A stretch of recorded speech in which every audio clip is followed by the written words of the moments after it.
I am Appeasy. Welcome to today's presentation of the brain in motion. The brain is the part of the central nervous system enclosed in the human skull. It controls and coordinates the mental and physical actions of all animals. It is also the center of thought, understanding, and intellect. The brain is divided into two hemispheres, the left brain And the right brain. allow us to demonstrate. I like math, robots, and inertia. I am your left brain, the logical center.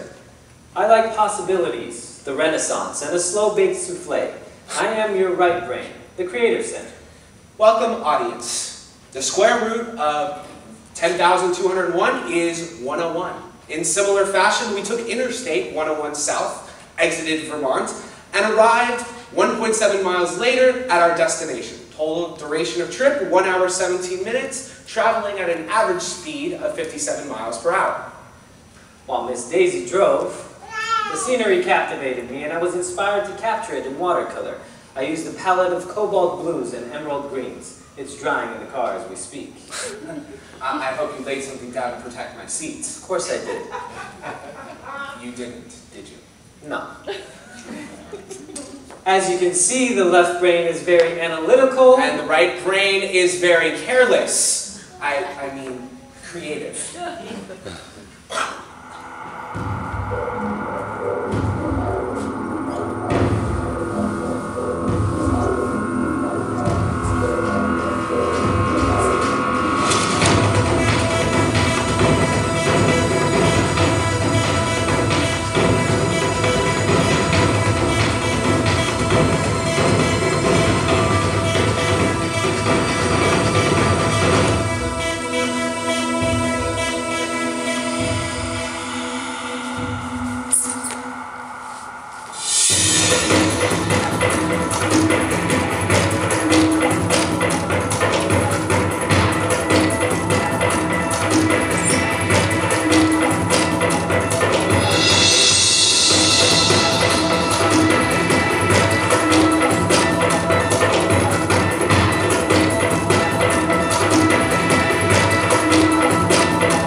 Back in my studio, I must, for one brief moment, have succeeded in losing all control. I guess that's when they came.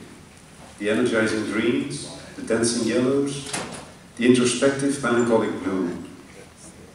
All these colors merging in the landscape, now dancing here for you. It appears to me that Mr. Luc Leestemacher has transcended this art world and brought the paintings and your artwork into the world of dance, into the world of cinematography, into the world of poetry, into the world of costume, music, Mr. Vincent Ho's music especially.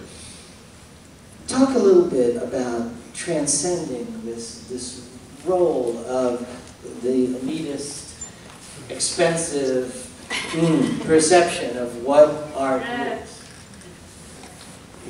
Be careful that Peter is not going to fall asleep while I do that. It's getting a little tired already.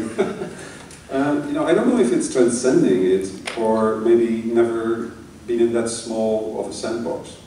I think I was always being interested in art from curiosity, which sort of started with putting on little Sunday matinees, you know, in the living room and stuff like that. That's why I really love what we're doing here this Sunday afternoon.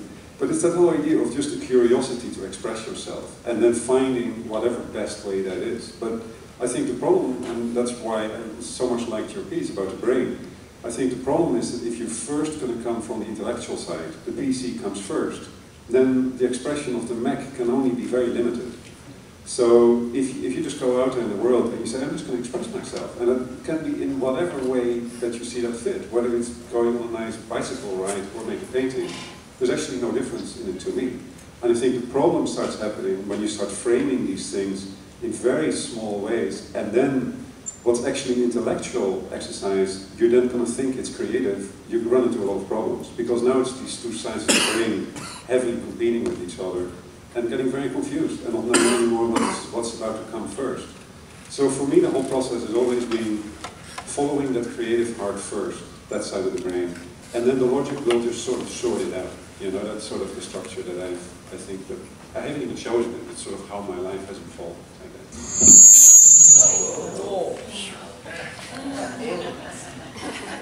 Let me just, and I want to speak with you, of course, Peter, for Hillary, because when I observe this dance performance, there's this tension between the two, what Luc is referring to, because you must have extreme control, there's a choreography, everybody knows precisely what they're doing, and then they have to go completely out of control. Speak about that a little bit. Gosh, that's a tough one. Well, you described it perfectly.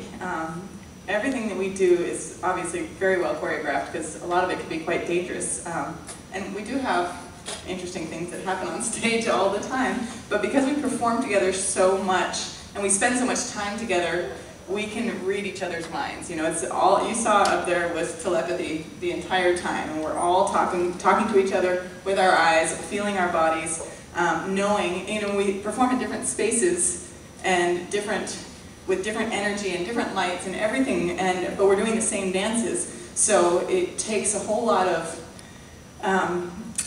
concentration, and at the same time, we just have to go for it. You know, you can't hold back. Especially with music like this, with that last piece of music, that Vincent Ho piece, I mean, if we were holding back, it just wouldn't work.